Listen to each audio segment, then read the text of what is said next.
안녕하세요. 현재 서울에서 카페를 운영하고 있는 50대 여성입니다. 한가한 요즘 지인의 추천으로 사연 채널을 접하게 되었는데요. 처음에는 그저 무료함을 달래기 위해 접하게 되었던 사연 채널은 어느새 일상을 함께하게 되었네요. 사연을 들어보니 몇몇 분들은 가슴에 묻어두었던 이야기를 소개하고 후련함을 느꼈다고 하시더라고요. 그래서 오늘 저 또한 아무도 모르게 혼자서만 간직했던 이야기를 꺼내보려고 해요. 그럼 시청자분들이 저의 이야기를 듣고 삶의 원동력을 얻길 바라며 이야기를 시작하도록 하겠습니다. 교직에 몸담고 있는 부모님 덕분에 저는 어릴 적부터 신동 소리를 들을 만큼 공부를 잘했었어요.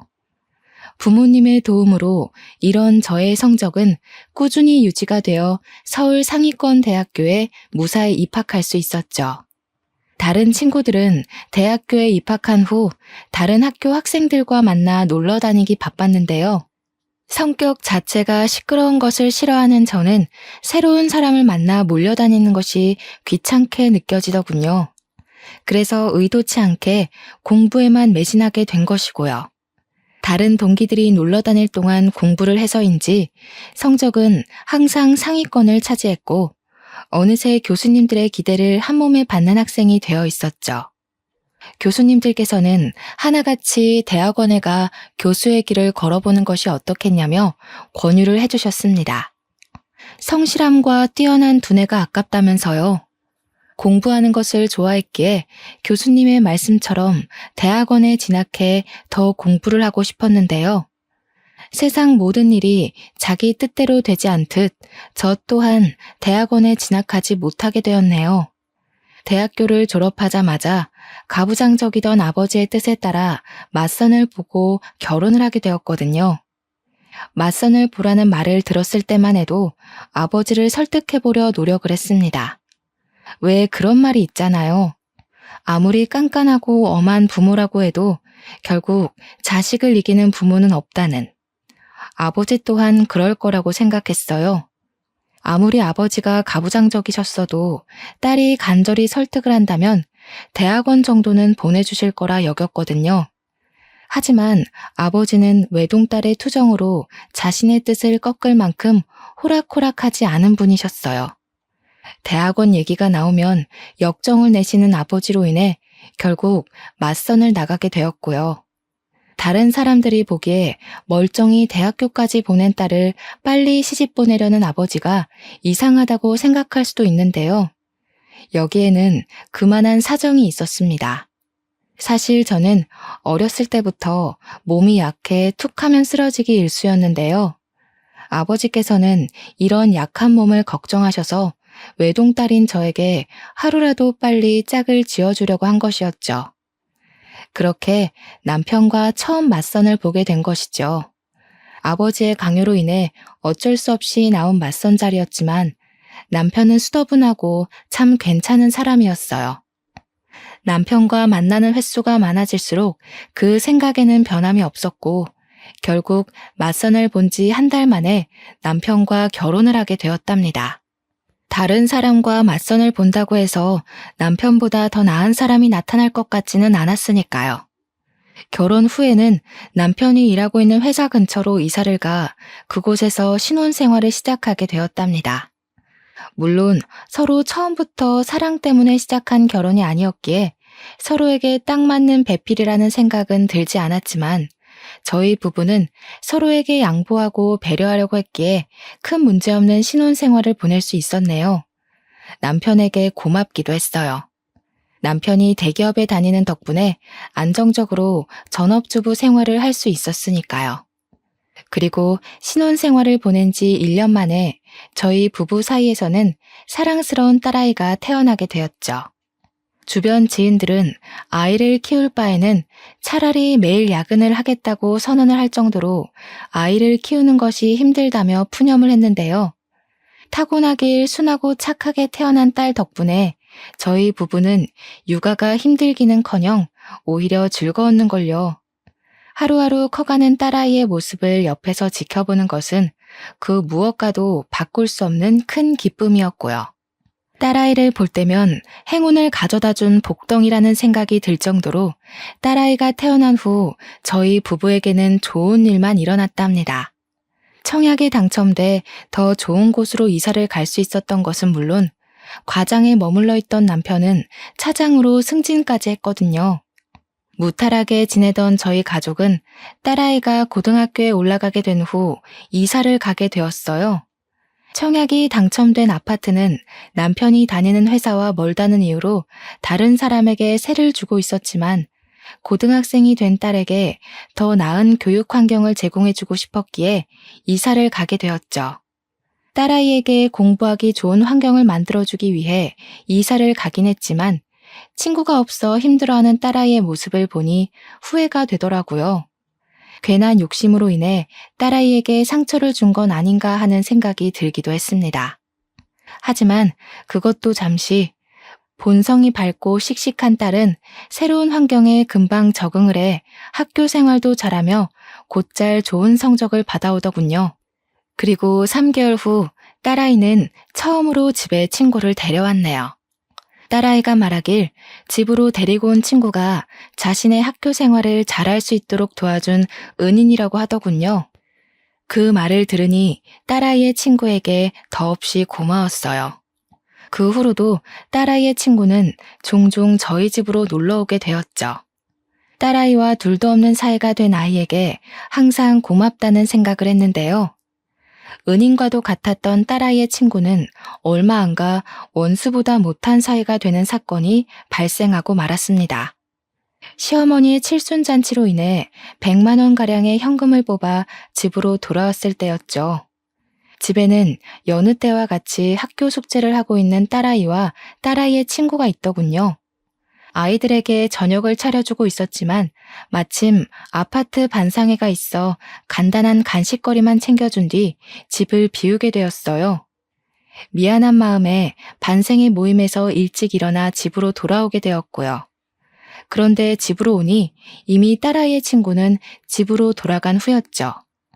이미 간 아이를 다시 부를 수 없기에 딸아이의 저녁만 차려준 뒤 안방으로 들어오게 되었고요. 안방에 들어온 후 제일 먼저 100만 원을 가방에 넣으려고 했는데요. 놀랍게도 봉투에 있어야 할 100만 원은 소리 소문 없이 사라져 있더군요. 깜짝 놀랄 수밖에 없었어요.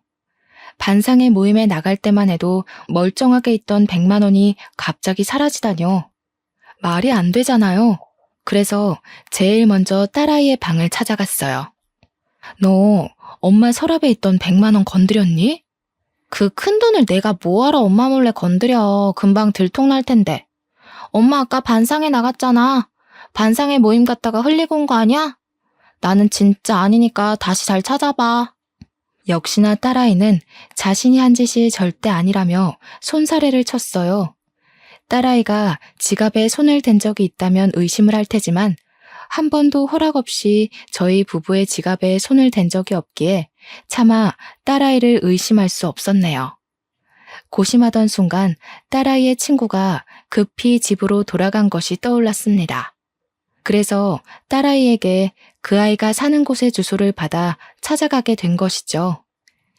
이쯤 되니 갑자기 100만 원이나 되는 큰 돈을 왜 훔쳤을지 궁금했어요. 한편으로는 이미 100만 원이란 큰 돈을 다 써버렸으면 어떡하나 걱정이 되기도 했고요. 딸아이가 알려준 주소는 오래된 다가구 주택이 모여있는 곳이었는데요. 딸아이의 친구는 그 중에서도 제일 후미지고 높은 곳에 위치한 판자촌이었습니다. 문을 두드리자 딸아이의 친구는 바로 문을 열더군요. 딸아이의 친구는 제가 자신의 눈앞에 있다는 사실에 깜짝 놀란 표정이었어요.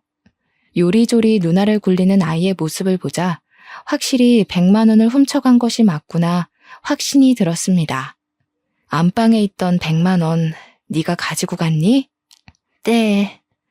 자신은 아니라며 딱 잡아댈 줄 알았는데 딸아이의 친구는 의외로 순순히 100만 원을 가지고 간 것이 자신이라고 인정을 했어요. 문을 두드릴 때만 하더라도 남의 돈에 손을 댄 행동을 따끔하게 혼내야겠다고 생각했지만 막상 벌벌 떨고 있는 아이의 모습을 보자 그렇게 못하겠더라고요. 그래서 화를 내는 대신 차분하게 왜 100만 원에 손을 댔는지 물어보았죠. 차분하게 이유를 묻자 딸아이의 친구는 울먹이며 100만 원에 손을 댄 이유를 털어놓기 시작했네요. 죄송해요. 아줌마나 연희가 저한테 해주던 걸 생각하면 절대로 그러면 안 됐는데 엄마 수술비가 모자라서 어쩔 수가 없었어요. 엄마가 수술을 하셨다고? 혹시 어디가 많이 아프시니? 사실 저희 엄마가 암에 걸리셨거든요. 지금까지는 보험회사에서 나오는 보험금으로 꾸역꾸역 버텼었는데 얼마 전에 아빠가 엄마 보험금으로 나온 돈을 가지고 도망가서요. 내일 당장 수술인데다가 돈이라고는 집에 있는 현금 10만 원이 전부여서 그만. 정말 죄송해요, 아줌마. 그러면 안 됐었는데 100만 원 보자마자 눈이 뒤집혀서 배은망덕하게 아줌마가 저한테 잘해주신 것도 까먹고 그만 실수를 저지르고 말았어요. 처음에는 아이의 말을 쉽게 믿을 수가 없었습니다. 아무리 어리다고는 해도 돈 앞에서는 얼마든지 영악해질 수 있는 게 사람이잖아요. 하지만 딸아이의 친구를 따라 병실에 들어간 후 저는 그 아이의 말을 믿을 수밖에 없었네요. 침대에는 위태롭게 산소 호흡기를 꽂은 채 앙상하게 말라있는 여자가 누워 있었거든요. 숨만 간신히 쉬고 있는 여자를 보자 가슴이 찡하게 울려오더군요. 아직 20살도 안 된 어린 것이 수술비가 없어서 얼마나 발을 동동 굴렀을까라는 생각 때문에요. 그리고 이런 안타까움은 아픈 아내와 딸을 두고 도망갔다는 남자에 대한 의아함으로 이어졌어요. 딸아이의 친구에게 물어보자 부끄러운 듯 우물쭈물하던 아이는 남자에 대한 설명을 해주었죠. 원래부터 도박 중독자였던 아빠는 엄마와 이혼을 한 후에도 몰래 집으로 들어와 돈을 들고 도망을 가기 일쑤였다고 해요. 아빠가 집안을 쑥대밭으로 만들고 갈 때면 엄마는 술을 마셨었는데요. 처음에는 한 병으로 시작하던 주량이 나중에는 주체할 수 없을 정도로 늘어나 결국 암에 걸리기까지 했다더군요. 기가 막혔습니다. 결국 아이의 엄마가 아프게 된 것도 착하던 아이가 남의 돈에 손을 대게 된 것도 모두 아빠라는 작자가 도박에 손을 대며 생긴 일이잖아요. 죄송하다며 연신 고개를 조아리는 아이의 모습을 보니 착잡했던 마음은 더 깊어만 졌고요. 잘못된 선택을 할 수밖에 없었던 아이의 마음을 떠올리자 마음은 무거워졌고 결국 직접 나서서 병원비를 해결하기로 마음을 먹게 되었네요. 통장에는 남편 몰래 아파트 아이들의 공부를 도와주며 모아두었던 500만 원이 들어 있었거든요. 모든 병원비를 내주자 딸아이의 친구는 오열하다시피 하며 몇 번이나 감사하다는 인사를 했습니다. 자신이 열심히 일을 해 꼭 돈을 갚겠다는 말까지 하면서요. 아직 고등학생밖에 되지 않은 딸아이의 친구에게 당장 500만 원을 갚으라는 말은 하고 싶지는 않았어요. 그래서 성인이 된 후 차근차근 갚으라는 말을 한 것이고요. 원래부터 성실하고 공부까지 잘하는 딸아이의 친구가 500만 원을 갚을 거라 믿어 의심치 않았습니다. 하지만 딸아이의 친구는 그 후 아예 연락을 두절하고 말았어요. 이 일로 인해 딸아이의 친구에 대한 굳건한 믿음은 완전히 부서지고 말았죠. 이 사건을 알게 된 딸아이는 불같이 화를 냈습니다. 그럴 만도 했어요. 가장 친하다고 생각했던 친구가 자신의 부모에게 500만 원을 빌린 것도 모자라 연락도 끊은 채 야반 도주를 했으니까요. 이미 흔적도 없이 사라진 딸아이의 친구를 찾을 수 없었기에 액땜한 셈 치며 그냥 넘기자고 했는데요. 그 말을 듣자 딸아이는 절대 그냥 둘 수 없다며 펄쩍 뛰더군요. 말도 안 돼. 엄마 미쳤어? 얌체같이 남의 집 돈이나 탐내는 애랑 친하게 지낸 것만 생각해도 속이 뒤집힐 것 같은데 엄마까지 도대체 왜 그래? 500만 원이 누구 집 개 이름도 아니고 도망갔으면 어떻게든 찾아서 당장 갚으라고 말을 해야 할 거 아니야. 말 들어보니까 사정이 딱하더라. 아빠라고 하나 있는 사람은 도박에 미쳐서 제 처랑 자식도 버리고 도망간 것도 모자라서 수술비까지 가지고 도망갔다고 하던데 딱하지 않니? 그냥 없는 돈이었던 셈치고 우리가 눈 감아주자. 잘났어, 정말. 세상 착한 일은 엄마 혼자 다 하지? 엄마는 도대체 사람이 왜 그렇게 물러 터졌어? 걔가 엄마 돈 먹고 도망치려고 거짓말한 걸 수도 있잖아. 다른 사람들은 돌다리라도 두드려보고 건넌다고 하는데 엄마는 어떻게 된 게 허술한 나무 판자떼기를 그냥 지나갈 수가 있냐고. 이미 끝난 일이잖아. 그렇다고 우리한테 큰 피해를 준 것도 아니고. 어디 지연이를 우리가 하루 이틀 보니? 우리한테 사기칠 사람 아니란 거 네가 제일 잘 알잖아. 그러지 말고 우리가 이해해주자. 아빠란 작자는 도망가고 하나밖에 없는 엄마는 아파서 사경을 헤매고 있는데 그 어린 것이 어떻게 제정신일 수가 있겠니? 작정하고 꾸민 일일 수도 있지. 세상에 믿을 사람이 어디 있다고.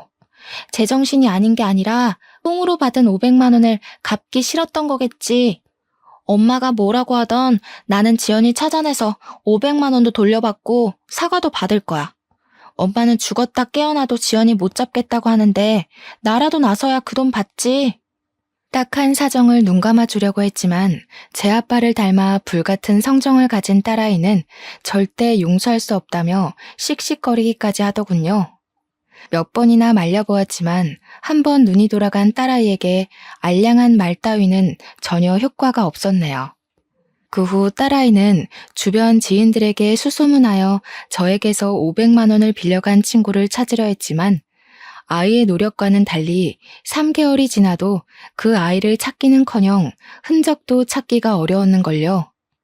결국 반년이 지나자 딸아이 또한 친구를 찾는 것을 포기하게 되었습니다. 대학교에 입학한 딸아이는 이전과 달리 무척 바쁜 나날을 보냈거든요. 처음 딸아이가 대학교에 들어갈 때만 하더라도 드디어 온전한 내 생활을 보낼 수 있을 거라고 생각을 했는데요. 막상 텅 빈 딸의 방을 보니 공허한 기분이 들었어요. 남편이라도 같이 있으면 그나마 좀 나았겠지만 남편은 언제나 바쁜 회사 일정으로 야근을 했기에 텅 빈 기분은 좀처럼 나아질 기미가 보이지 않았는걸요. 그래서 커피 공부를 하기 시작한 거예요. 혼자 있는 것보다는 무엇이든 배우는 것이 공허한 기분을 채우는 데 도움이 될 것 같았거든요. 그리고 이런 예상은 딱 들어맞았습니다. 평소 커피에 대해 관심이 많아서인지 커피에 관해 배우는 것은 질리지도 않고 참 재미있었죠. 커피 학원에 다닌 지 3개월 만에 바리스타 자격증까지 따게 되었는데요. 처음에는 그저 자격증만 따고 끝내자고 생각했었지만 시간이 지나다 보니 점차 욕심이 생기더군요. 나만의 카페를 차려서 다른 사람들에게 커피를 내려주고 싶다는 욕심이요. 남편에게 이런 작은 소망을 제일 먼저 이야기하게 됐는데요. 남편은 카페를 차린다는 소리를 듣자마자 콧방귀부터 끼며 무시를 했네요.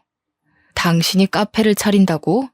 쓸데없는 소리 하지 말고 밖에서 뼈 빠지게 고생한 신랑 밥이나 잘 차려주고 집안 살림이나 잘해. 당신은 안에서 새는 바가지 밖에서 샌다는 말도 몰라? 집에만 눌러 앉아서 사업하는 걸 너무 쉽게 보나 본데 사회생활 한 번 안 해본 당신이 할 줄 아는 게 뭐가 있다고 카페 차린다는 말을 해? 괜히 나댔다가 일 키우지 말고 그냥 집에서 밥이나 하면서 살아. 그게 당신한테 어울리니까. 당신 말을 왜 그렇게 해? 나 쉽게 보고 카페 한다고 말한 거 아니고 나도 나름대로 공부하고 고심해서 말한 거야. 당신 말대로 나 제대로 된 사회생활 한 번 안 해본 가정주부인 거 맞고 터무니없는 소리 하는 게 맞을 수도 있어. 근데 남편이면 아무리 터무니없는 소리라고 해도 들어줘야 하는 거 아니야? 밖에서 돈 벌어오는 것도 피곤한데 내가 당신 헛소리 하는 것까지 들어줘야 돼? 괜히 지나가는 바람에 쓸데없는 생각하지 말고 집안 살림이나 잘해. 남편의 말을 들으니 슬슬 짜증이 나더군요. 치사해 보일까 말은 못했지만 사실 제가 남편보다 더 좋은 대학교에 나왔었거든요. 가부장적이던 아버지의 강요가 아니었다면 남편보다 더 좋은 기업에 가서 일을 할 수도 있었고요. 그렇다 보니 남편이 못 배운 사람 취급하는 것을 도저히 견딜 수가 없었네요. 내가 카페 차리는데 당신한테 돈을 보태달라고 한 것도 아니고, 그렇다고 카페 운영을 같이 하자고 한 것도 아닌데 왜 자꾸 삐딱하게 나오는 건데? 내가 집에서 살림만 하자고 당신이랑 결혼한 줄 알아? 당신은 주말마다 등산이며 낚시며 한 주도 안 거르고 나가서 놀면서 나는 왜 집에 처박혀서 살림만 해야 되는데? 아, 참나. 어디 집에서 살림만 하는 여자랑 밖에서 일하는 남자랑 같아? 지금까지 편하게 집에서 살림만 하게 해줬더니 이제 남편한테 바락바락 대들기나 하고 쓸데없이 바람 넣는 옆에 애들 때문에 막 나오나 본데 당신 지금 다니는 커피 학원인가 뭔가 하는 거 당장 그만둬. 그리고 앞으로 내 앞에서는 카페 차린다는 말 꺼내지도 마. 나는 내 여자가 다른 남자 앞에서 실실 웃음이나 흘리면서 돈 버는 꼴은 죽어도 못 보니까. 알았어? 정말 어이가 없었습니다. 엄연히 커피와 디저트를 즐기기 위해 만들어진 카페를 옆에서 커피나 따라주는 다방 취급을 하다니요. 꽉 막힌 남편의 사고방식을 이해할 수 없을 뿐더러 후회도 되더라고요. 이렇게 꽉 막힌 남자와 결혼해 하고 싶은 일을 포기해야 하는 현재 상황이 말이에요. 그리고 이런 남편의 반대는 오히려 승부욕을 끌어올렸고 될 대로 되라는 심정으로 대출을 받아 카페 사업을 시작하게 되었죠. 물론 처음에는 대출금을 갚지 못할 정도로 장사가 되지 않으면 어쩌나 걱정하기도 했지만 결과는 성공적이었어요. 제가 운영하는 카페는 커피와 케이크가 맛있기로 근처 주부들 사이에서 소문이 났거든요. 덕분에 남편의 주머니에서 나온 쥐꼬리만한 생활비로 살 때와는 비교도 할 수 없을 정도로 풍족한 생활을 할 수 있게 되었죠. 남편 또한 카페에서 나온 수익이 자신의 월급과 맞먹는다는 것을 알게 된 후부터는 아무 말도 하지 않았고요. 그렇게 오기 하나로 차렸던 카페가 동네 맛집으로 선정될 만큼 인기가 많아지는 동안 참 많은 것들이 변하게 되었답니다. 대학교를 졸업한 딸아이는 같은 직장에서 만난 사람과 결혼을 하고 남편은 30년 동안 다니던 대기업에서 은퇴를 했거든요. 은퇴한 남편은 하루 종일 하는 것도 없이 거실에 누워 텔레비전만 봤는데요. 그 모습이 한심하기보다는 참 심심해 보이더군요. 마치 가정주부 생활할 때 모습 같았고요. 그래서 남편에게 카페 운영을 같이 하자고 제안하게 되었네요. 집에 누워 심심한 시간을 보내는 것보다는 밖에 나와 일을 하며 일손도 돕고 돈도 버는 것이 더 좋잖아요.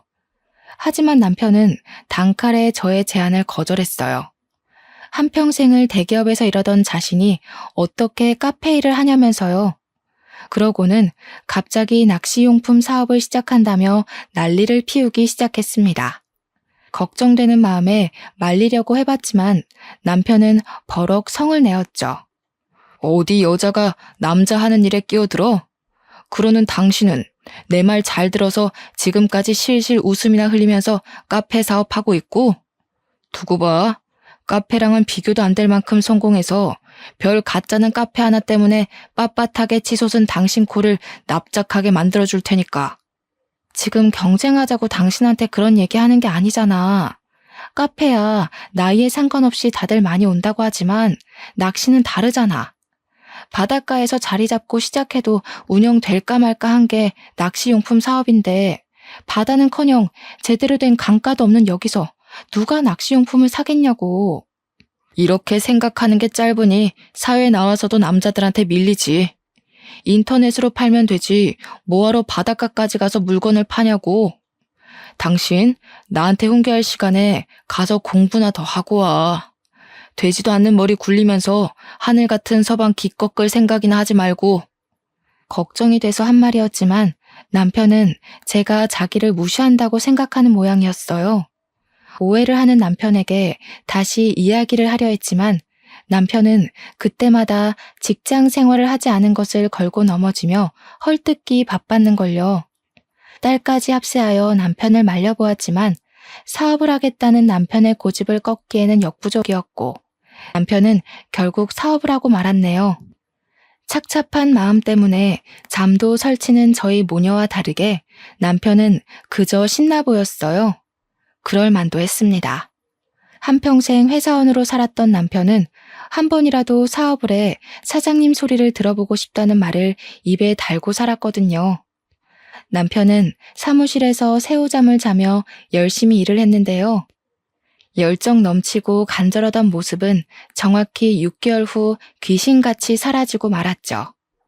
제가 뜯어 말릴 정도로 사무실에서 살림을 차리던 모습은 온데간데 없이 거실에서 리모컨만 만지작거렸고요. 사업을 내팽개친 남편의 모습을 보니 실망스러움을 감출 수가 없더군요. 큰 성공을 바란 것은 아니지만 가족의 반대까지 겪으며 시작한 일을 흐지부지하게 끝내다니 있을 수 없는 일이잖아요. 당신 계속 집에서 리모컨만 붙잡고 있을 거면 제발 사업 정리라도 해. 다달이 사무실 유지에 들어가는 돈이 얼만데 당신은 아깝지도 않아? 다른 집 마누라들은 남편이 사업한다고 하면 기 살려주려고 온갖 내조는 다 한다던데. 이거는 뭐 내조는커녕 잔소리만 하고 있으니 일에서 머리 검은 짐승은 거두면 안 된다고 하는 건데 내가 당신 하나 편하게 가정주부 시켜주겠다고 뼈 빠지게 일한 게 몇 년인데 그 은혜는 다 어디로 팔아먹으시고 쉬고 있는 남편 바가지나 긁어대는지. 내 사업 망하면 그건 다 당신 입에서 나오는 재수없는 잔소리들 때문이니까 그런 줄 알아. 기가 막혀서 쥐꼬리만한 생활비 주면서 생색은 생색대로 내는 당신 때문에 내가 그동안 얼마나 힘들었는데. 사실 카페 사업 시작한 것도 다 몇 푼 되지도 않는 푼돈 가지고 장난질하면서 사람 심란하게 만들었던 당신 때문이야. 그깟 몇 푼? 당신이 말하는 그깟 몇 푼 벌려고 나는 지난 30년 동안 발바닥이 터지도록 뛰어다녔어. 아유, 됐어. 사회생활도 안 해본 무식한 옆에 내가 뭘 알겠냐? 그냥 말을 말아야지. 참 씁쓸했습니다. 그동안 가족의 행복을 위해 참 열심히 일했다고 생각했었는데 남편에게 돌아온 말이 고작 무식한 옆했네라뇨. 이런 말을 듣고 나니 남편이 아닌 돌아가신 친정아버지가 미워지더군요. 친정아버지께서 저에게 결혼이 아닌 취업을 할 수 있도록 도와주셨다면 최소한 무식한 옆했네라는 소리는 안 들었을 테니까요. 말다툼 후 투명인간 취급을 하는 남편을 보며 결혼은 왜 했을까란 후회감이 밀려옴과 동시에 덜컥 겁이 났는걸요. 남편의 사업이 망해 빚쟁이가 되면 어떡하나라는 걱정이요. 그리고 이런 저의 걱정은 정확히 1년 후 현실로 다가오고 말았네요. 값싼 중국산 용품을 국내산이라 속여 판 것이 결정적인 발단의 원인이었어요. 남편은 원산지를 속였을 뿐만 아니라 싸구려 용품을 비싼 값에 파는 양심 없는 짓까지 했죠. 저희 모녀는 이제라도 사업을 접으라며 빌었지만 정신을 못 차린 남편은 사채업자에게까지 돈을 빌려 사업을 이어나갔고 결국 저희 가족은 건널 수 없는 강을 건너고 말았습니다. 눈덩이처럼 불어나는 이자를 갚지 못하자 사채업자들은 귀신같이 찾아와 남편을 독촉했는데요. 그제야 사태의 심각성을 깨달은 남편은 사업을 정리하려 했지만 이미 상황은 최악으로 치닫고 있었죠. 남편이 사업에서 실패한 후 저희 가족에게 남은 것은 막대한 빚더미뿐이었어요. 남편은 막노동을 하며 돈을 벌었고 하루에 6시간만 카페를 운영하던 저는 영업시간을 24시간으로 바꾸며 빚을 갚기 위해 노력했습니다. 딸아이는 임신 막달의 몸으로 육아휴직도 쓰지 못한 채 일을 나갔고요. 하지만 이런 힘든 상황과 별개로 빚은 늘어만 갔어요. 한평생 살았던 아파트까지 팔았는데 말이죠. 어떻게든 긍정적으로 생각해 보려 했지만 나아질 기미가 보이지 않는 상황이 지속되다 보니 머릿속에는 부정적인 생각만 가득했습니다. 부정적인 생각이 가득 찬 머리는 자연스럽게 남편을 원망하게 되었고요. 울고불고 매달렸을 때 사업 접었으면 이 나이에 빚 갚느라 고생할 일은 없었을 텐데 도대체 이게 무슨 날벼락이야? 사업을 하다 보면 실수할 수도 있는 거지. 뭘 그런 걸 가지고 난리야? 당신 아니어도 신경 쓸 게 산더미니까 쓸데없이 짓거려서 일 망치지 말고 가게 문 열고 커피나 팔아. 당신이 커피를 많이 팔아야 그만큼 빚이 줄어들 테니까. 임신 막달인 딸내미까지 일 다니게 해놓고 당신은 미안하지도 않아? 우리는 그렇다고 쳐도 임신한 연인은 도대체 무슨 죄인데? 임신해서 좋은 것만 줘도 모자랄 판에 부모가 진 빚까지 갚으라 하는 게 당신은 말이 된다고 생각해? 그래, 마누라며 딸내미까지 길바닥 나가 돈 벌게 시킨 내가 나쁜 놈이지. 당신 이 말이 듣고 싶었던 거잖아. 아주 속이 시원하겠네. 이참에 동네에 소문나게 광고라도 하지 그래? 돈도 못 벌어오는 주제에 마누라며 딸내미까지 돈 벌어오라고 시킨 남편이랑 사느라 죽을 맛이라고. 제가 원하는 것은 진심이 담긴 남편의 사과였지만 남편은 그마저도 해주지 않더군요. 다짜고짜 화부터 내는 남편이 이해가 가질 않았어요. 자신의 잘못으로 모든 일이 벌어졌다고 하면 사과는 하지 않더라도 최소한 죄책감은 가져야 하는 게 맞잖아요. 남편은 자신의 사업이 망한 것도 사채업자들에게 쫓기며 반지하에 사는 것도 모두 고분고분한 아내를 만나지 못해서라고 했는데요. 모든 것을 남 탓으로 돌리는 남편 때문인지 어느 날부턴가 아랫배가 너무 아파왔어요. 참을 수 없을 만큼요. 처음에는 참아보려고 했지만 복통은 일주일이 지나고 2주일이 지나도 가라앉을 기미가 보이지 않았습니다. 참을 수 없는 복통에 가까운 병원을 방문하자 의사는 정밀 검사를 받아볼 것을 권했습니다. 그리고 검사 결과는 충격적이었습니다. 다른 사람도 아닌 제가 간암 판정을 받다니 믿을 수가 없었죠. 의사는 간암 초기 판정을 받았으니 치료만 잘하면 완치 확률이 높다며 위로를 해주었어요. 무신경한 남편과 달리 어떻게든 위로를 해주려 노력하는 의사를 보니 씁쓸함은 더 심해졌죠. 빚쟁이한테 시달리는 와중에 간암에까지 걸리다니 참 하늘이 원망스럽더군요. 딸아이는 치료에 전념할 수 있도록 자신이 노력한다고 했는데요. 힘든 내색 한번 하지 않고 위로를 해주는 딸아이를 보니 울컥 눈물이 차올랐네요. 만삭의 몸으로 일을 하는 것도 힘들 텐데 못난 엄마의 위로까지 해준 거잖아요. 남편에게는 또 어떻게 말할지를 생각하니 집으로 돌아가는 길이 참 막막했어요. 당장 한 푼이 아쉬운 상황에서 카페 영업을 중단하고 치료에만 전념한다고 하면 빚더미는 금세 불어날 게 눈에 선했거든요. 그래도 용기를 내어 남편에게 말을 꺼냈죠. 참나. 한평생 내 돈이나 파먹으면서 살던 쌀벌레 같은 마누라 드디어 쓸모있나 싶었더니 암이라고 하네.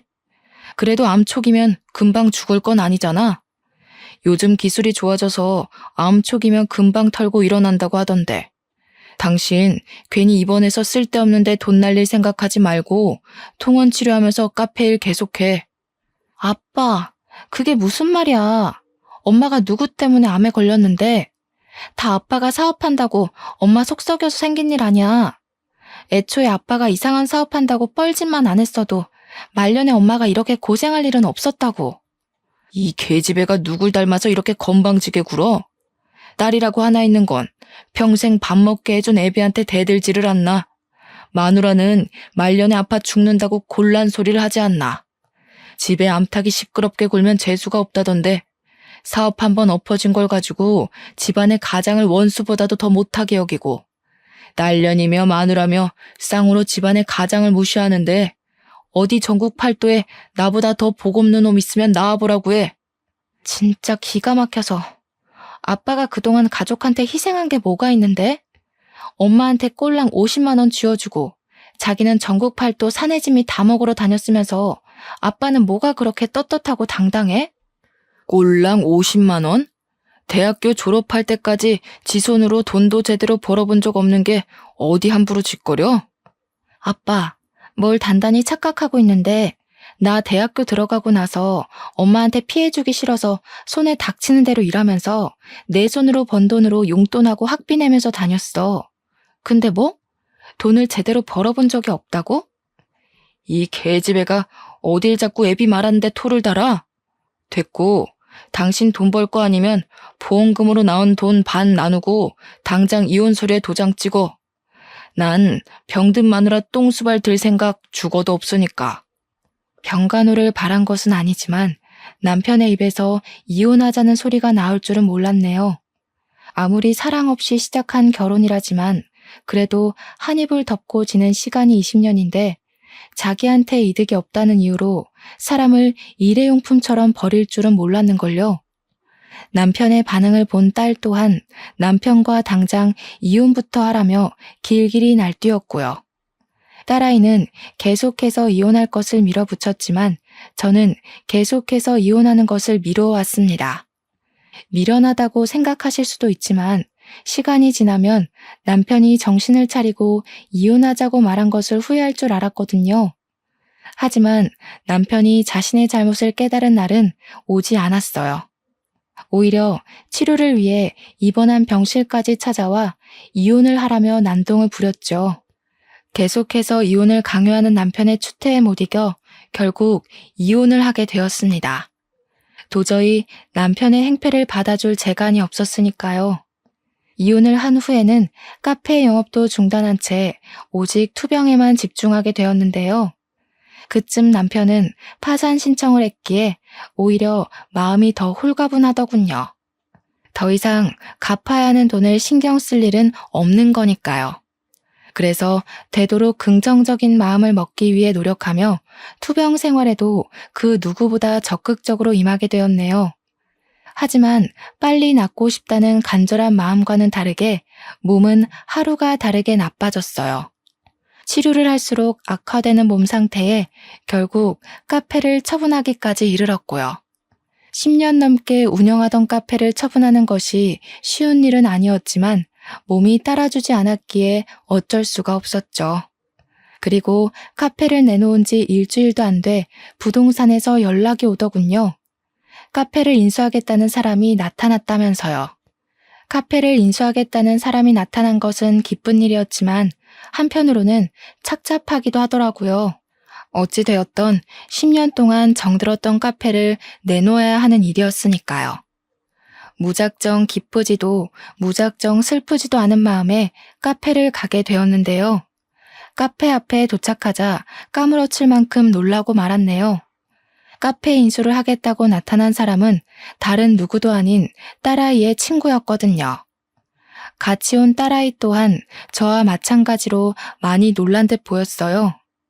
하지만 놀랐다는 사실이 무색하도록 딸아이는 친구에게로 달려들어 멱살을 들어 올렸습니다. 염치도 없게 500만 원이나 되는 돈 훔쳐먹고 달아난 주제에 여기가 어디라고 기어 올라와? 세상은 참 불공평해. 가족 팔면서 남의 돈 홀랑 뺏어먹고 도망간 사기꾼은 이렇게 멀쩡하게 살아서 카페 인수까지 하겠다고 나타났는데 정작 사기당한 우리 엄마는 몹쓸 병에 걸려서 남 좋은 일만 시키고 말이야. 엄마는 용서할지 몰라도 나는 절대로 너 용서 못해. 말리려고 했지만 딸아이의 힘을 이기기 역부족이었습니다. 만삭의 몸으로 어떻게 이런 괴력이 나오나 의아할 정도로 딸아이는 친구에게 달려들었거든요. 딸아이의 친구의 얼굴에 생채기가 나오고 주위 사람들의 시선이 몰리자 덜컥 겁이 나더군요. 괜히 주위에서 신고를 한다면 딸아이는 만삭의 몸으로 경찰서에 갈 수도 있는 거잖아요. 그래서 죽기 살기로 딸아이의 허리를 붙들며 제발 그만하라 호소를 하였죠. 간신히 이성을 찾은 딸아이는 씩씩거리면서 자신의 친구를 노려보았는데요. 한참을 아무 말 없이 서 있던 딸아이의 친구는 가방에서 돈봉투를 꺼내 저에게 건네더라고요. 하얀 돈봉투 안에는 500만 원이 그대로 들어있었습니다.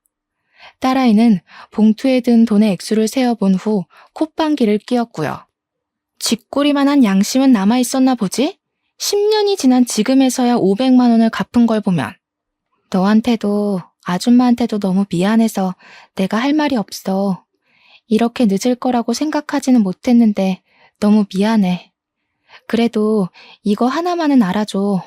도망간 이후로 너랑 아줌마 생각에 하루도 편하게 잠들었던 날이 없었어. 기가 찬다, 기가 차. 이유가 어찌되었건 비겁하게 도망부터 친 사기꾼 말 듣고 싶지도 않으니까 당장 내 눈앞에서 사라져. 딸아이의 냉랭한 태도가 계속되자 그 아이는 아스팔트 바닥에 무릎을 꿇으며 그동안 있었던 일을 말해주었어요. 알고 보니 엄마는 수술 도중 눈을 감게 되었고 장례식을 치르는 도중 빚쟁이들이 찾아왔다고 해요. 아빠라는 작자가 아이의 앞으로 헤아릴 수도 없을 만큼의 도박빚을 달아놓은 것이었죠. 아빠의 도박빚을 갚다 지친 아이는 저에게 빌린 500만 원은 갚을 엄두조차 않나 도망치게 된 것이고요.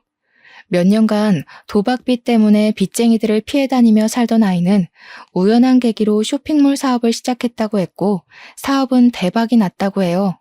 아빠의 도박빚을 다 갚은 후에는 자연스럽게 저에게 빌려갔던 500만 원이 생각났고요.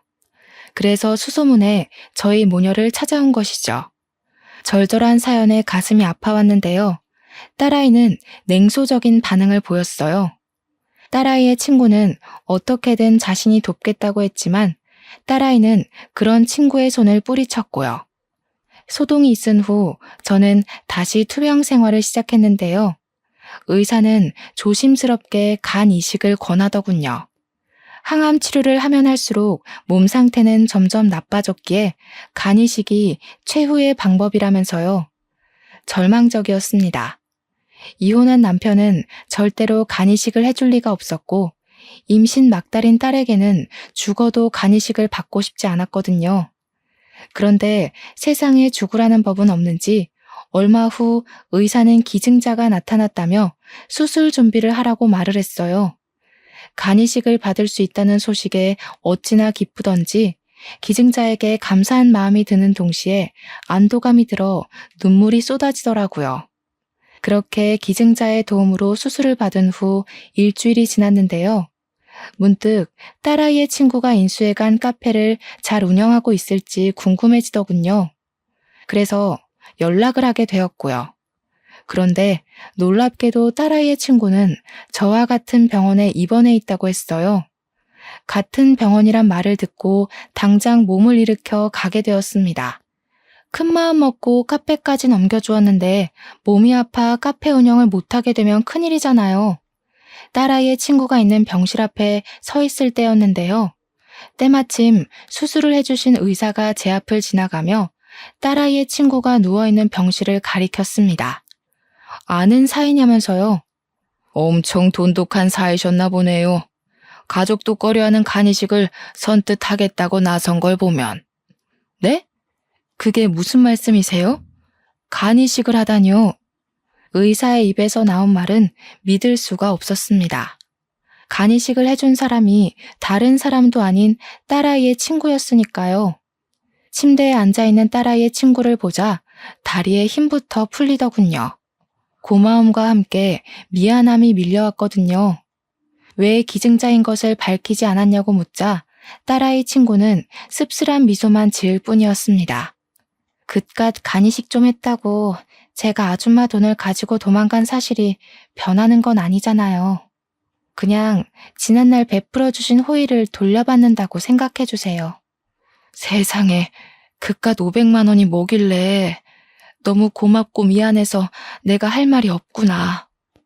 물론 엄마가 수술을 받아 돌아가시긴 했지만 그래도 아줌마가 500만 원을 빌려주신 덕에 후회는 안 했어요. 만약 돈이 없어서 수술을 못했다면 저 때문에 엄마가 돌아가셨다는 후회 때문에 사업을 하기는커녕 지금도 아빠 빚 갚는 걸로 쩔쩔매면서 후회나 하고 있었을 테니까요. 제가 엄마를 편하게 보내드린 것도 사업을 해서 이렇게 큰 돈을 벌게 된 것도 다 아주머니 덕분이에요. 그러니까 저한테 미안한 마음 갖지 마시고 건강하게 오래오래 사세요. 그래야 카페 영업도 다시 하시죠. 더 힘든 일을 겪었으면서 오히려 위로를 해주는 모습에 참 마음이 아파졌네요. 제가 한 거라고는 그저 500만 원을 빌려준 것뿐인데 딸아이 친구는 500만 원을 훌쩍 뛰어넘는 것을 해주었으니까요. 몸이 회복이 된 후 출산을 한 딸아이에게도 그동안 있었던 일을 설명해 주었는데요. 딸아이 또한 간 이식을 해준 자신의 친구에게 앙금을 품었던 것을 후회하며 간 이식을 해준 것에 대해 진심으로 고마워하게 되었죠. 퇴원을 한 후 저는 딸아이의 친구 덕분에 간암을 완전히 완치한 후 다시 카페 운영에 힘을 쓰고 있어요. 몸을 회복하고 나자 딸아이의 친구는 자신이 인수했던 카페를 다시 저에게 돌려주었거든요. 아직 무리를 하면 안 되기에 무리하지 않은 선에서 열심히 카페 일을 하고 있어요. 아프고 나니 삶을 건강하게 산다는 것이 얼마나 감사하고 소중한 일인지 깨달았으니까요. 얼마 전 완치했다는 소식을 들어서인지 전 남편은 재결합을 하자며 카페로 찾아왔는데요. 저는 단칼에 거절했답니다. 어렵게 찾은 건강한 몸과 정신을 이기적인 전 남편에게 쏟기에는 너무 아깝잖아요. 딸아이의 친구가 500만 원을 들고 도망갔을 때만 하더라도 이렇게 크게 은혜를 갚을 거라고는 상상도 못했는데 인생이란 참 신기한 것 같아요. 이번 일을 계기로 다시 한번 깨닫게 되었죠. 선행을 베풀면 언제가 되더라도 자신에게 꼭 돌아온다는 것을요. 현재 저는 딸아이의 친구를 하늘이 내려준 소중한 천사라 여기며 자식처럼 잘 지내고 있답니다. 사연을 신청하시는 분들께서도 주변에 힘든 사람이 있다면 외면하기보다는 작은 손길을 내밀어 주셨으면 좋겠어요. 그러면 언젠가 자신이 베풀었던 작은 선행은 그 배가 되어 돌아올 것이니까요. 그럼 지금까지 길었던 저의 이야기를 들어주신 시청자분들에게 감사 인사를 올리며 이야기를 마무리하도록 하겠습니다. 이야기를 들어주신 시청자분들 진심으로 감사드리며 모두들 베푸는 삶을 사시길 바랄게요. 감사합니다.